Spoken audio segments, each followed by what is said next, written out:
Welcome to another deep dive. You guys sent in this really, really moving documentary about Annelie Riss. Oh, yeah. It's from ZD Feuchtet Nachrichten. Okay. She was 17 years old from Germany. And, Wow. as we go through this, we're going to be exploring not just the tragedy itself, but the powerful ways that her family has found strength and, moved forward amidst this just unimaginable loss. Right. Are you ready to go through this one? Absolutely. I think it's so important to remember that we're not just looking at a crime, but we're looking at the effects of that crime on the family, on a community. How do we deal with grief? How do we Yeah. find justice? How do we, keep someone's memory alive after they're gone? Yeah. It's really makes you think.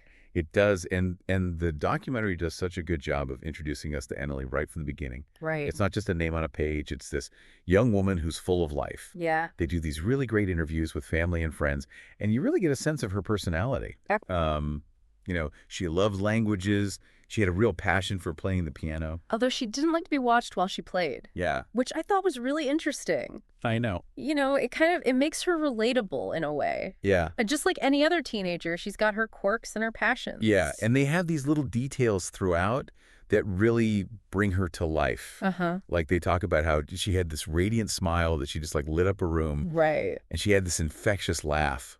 One of her friends said there was never a day that went by that they didn't laugh together. Oh, wow. Imagine having that bond with someone. Yeah. And she was just finishing high school.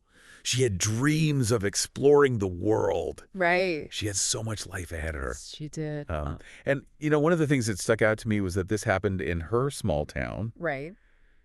She was taking her dog for a bike ride. Oh, wow. This wasn't in a high crime area. Right. It was a place where she should have felt safe. And it just shows you how this kind of shattered the illusion of safety for this small community. Yeah. And then everything changed in an instant. Oh, yeah. There's this incredibly powerful interview with her mother. Uh-huh. She was gardening when she got a call from Annelie's number. Oh, wow. But it wasn't Annelie on the other end. Right. It was a man speaking broken German saying that they had her. It's just chills down your spine just even thinking about it. Oh, I know. The way she described it, she was in her garden, it was a beautiful day, and then to have this sudden, shift, your daughter's been kidnapped. Yeah. It's just unimaginable. And she even said at first she thought it was a prank. Right. But then the tone in the man's voice quickly made it clear that this was all too real. Right. And then those demands, the 1.2 million euros. And then if they didn't pay that, they were going to take her to the Czech Republic. It's terrifying. Yeah. And just hearing her recount that initial wave of panic and fear. I know. It's just heartbreaking. And the family immediately contacted the police. A frantic search began. Right. And the documentary, it doesn't shy away from the raw emotion Yeah. of those first few days. You see the interviews with her parents, her brother, her friends, Uh-huh. and you can just hear the desperation in their voices. You really can just that hope that she's going to be found safe. Yeah. There's a moment where her father actually speaks to the kidnapper on the phone Oh, gosh. while he's searching for her. Oh, wow. And he could hear Annelie screaming in the background. Oh my gosh, can you imagine the agony of that, hearing your own child in danger and feeling completely powerless? Yeah, it's just horrifying. Absolutely horrifying. And so while all of this is going on, the police are working tirelessly to try and track the kidnappers. Right. They followed their movements through cell phone data, Okay. and they were able to get a DNA sample from the crime scene that provided this crucial lead. Right. And this is where things kind of take a turn. Okay. The DNA matched a 39-year-old scrap dealer named Marcus B., Okay. who had a history of fraud and deception. And then further investigation uncovered a second suspect, Oh, an unemployed chef named Norbert K., okay. who had more of a passive personality. Okay. But the police raided the farm where Annelie was being held, and tragically, it was too late. She was already gone. Wow. And it was Norbert K.'s confession that revealed the horrific truth Yeah. that Marcus B. had strangled her with a belt to prevent her from identifying them. Oh my goodness. It was a calculated act, Right. this cold-blooded murder to protect themselves. Right. And it's such a contrast. You have this vibrant young woman who's full of life and dreams, Right. and then these Men who are driven by greed and willing to just take a life without a second thought. It's a jarring reminder, isn't it, that there's darkness in the world, even in these seemingly peaceful communities. And it raises so many questions about the motivations behind this act. It does. And that's something that we can kind of delve into a little bit further in the next part of our deep dive when we look at the backgrounds of these two men. Yeah, it's hard to even wrap your head around how someone could do something like that. Absolutely. Yeah, it is. It's just hard to wrap your head around that. And the documentary goes beyond just the details of the crime. Right. And actually looks into the backgrounds of these two men, Marcus B. and Norbert K. Yeah, and this is where this deep dive gets, I think, really fascinating because it's so easy just to label them as monsters and, move on. Right. But it challenges you to consider the complexities of their lives and the choices that they made that led them down this path. Yeah, the section about Marcus B. was really disturbing. Right. I mean, he came from a poor family, but he spent years cultivating this image of wealth and success. It's so interesting how much of his behavior seemed to be driven by this need for validation. Yeah. He lied to everyone, even his own wife, Right. about his financial situation, his background, everything. Yeah. He was just obsessed with keeping up appearances, even if it meant resorting to criminal activity. It seems like that need to maintain this facade of wealth is what ultimately led him to kidnap Annelie. Right. He saw her family's affluence as like an easy target. Yeah. A way to quickly solve all of his financial problems. Exactly. And he brought Norbert K. into it too. Right. Promised him a share of the ransom money. Which is interesting to consider Norbert K.'s involvement because it's clear that he wasn't the mastermind behind all of this. Yeah. But he wasn't just a passive bystander either. Right. The documentary reveals that he was unemployed, struggling with debt. Right. And very susceptible to manipulation, especially from someone like Marcus B. It seemed like that lure of easy money combined with Marcus B.'s personality just really clouded his judgment. Absolutely. And there's a part where they actually bring in a psychological expert Okay. who suggests that Norbert K. fits a specific profile of someone who shifts blame and avoids responsibility Interesting. for his actions. Yeah. Right. So then it kind of raises that question about legal culpability versus moral culpability. Yeah. He was convicted of murder. Right. But morally speaking, his role is much more complex. Like, Right. Was he driven by greed? Was he afraid of Marcus B? Did he really believe that she would be released unharmed? Right. It's hard to know for sure. And I think that's what makes this whole case so compelling. Right. Because even within this horrific crime, Yeah. you see this whole spectrum of guilt and responsibility. Right. And the courts ended up giving them very different sentences. Yeah, that's right. Because Marcus B ultimately was the one responsible for her death. Yeah. And he received a life sentence. Right. But Norbert K., the follower, Uh-huh. received a much shorter sentence of 14 years. Right. So they took into account his more passive role in all of it, but that doesn't necessarily lessen the impact of his choices, does it? No. And for Annelie's family, no amount of prison time will ever bring their daughter back Of course. and erase the pain of her loss. Right. And they actually believe that Norbert K. should have done more to try and save her, Right. that he had opportunities to intervene and chose not to. Right. Well, and their perspective is so important to acknowledge here. Yeah. Because while the legal system may have reached its verdict, Yeah. for them, the questions surrounding his culpability and, how responsible he really was in all of this, they still remain. Right. And I think it also just kind of forces us to grapple with the fact that legal justice and emotional closure aren't always the same thing. No, they're not. And it really makes you think, like, what would you do in a similar situation? Right.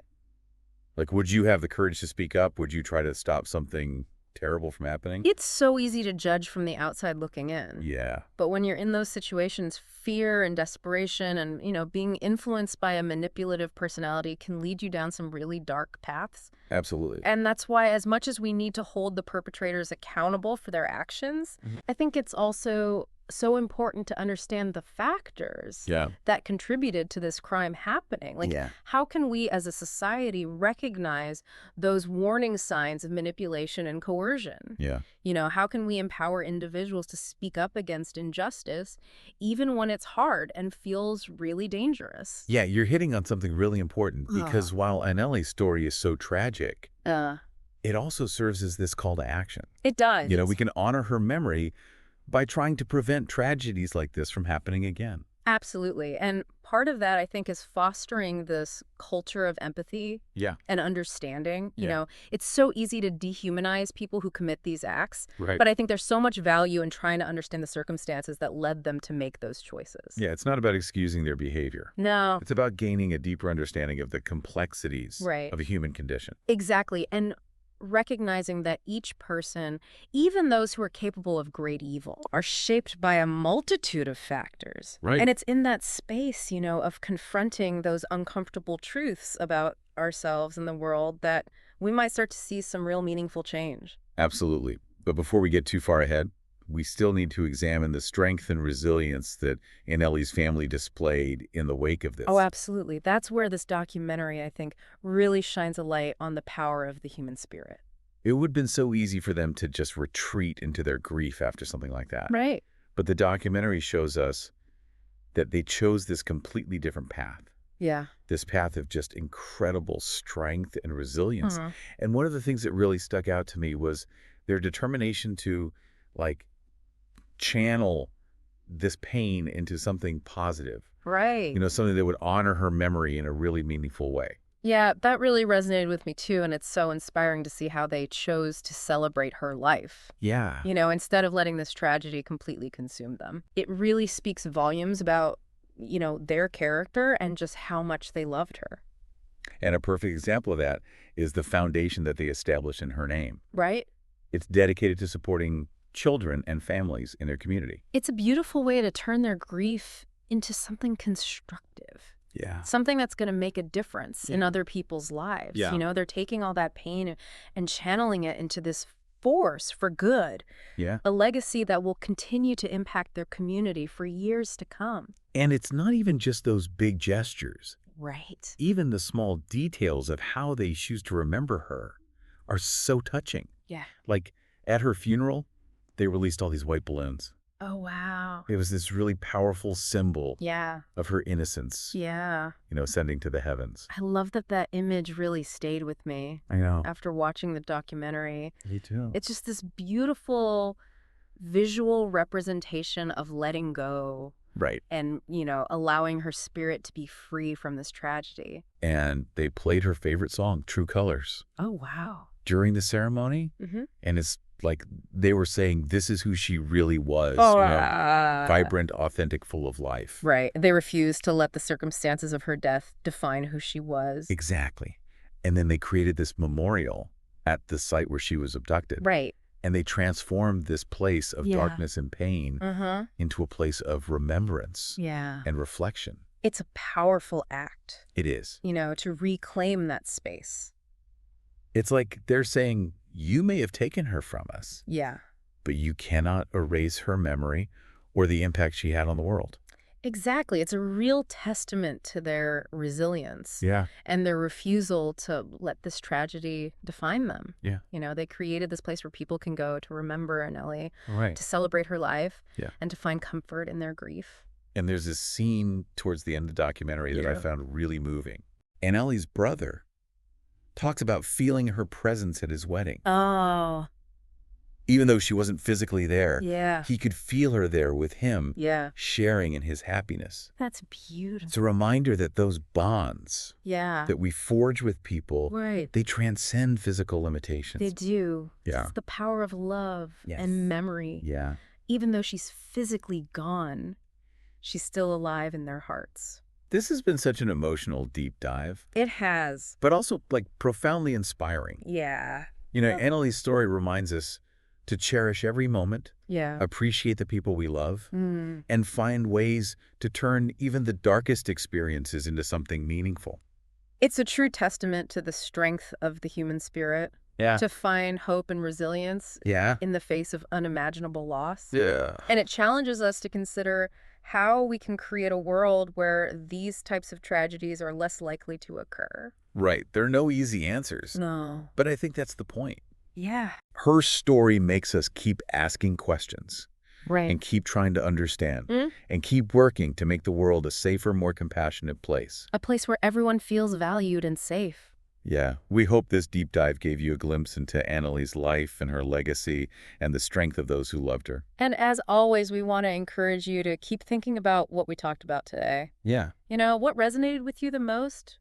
What questions do you still have? Yeah. And how are you going to carry the lessons of Annelie's story forward in your own life?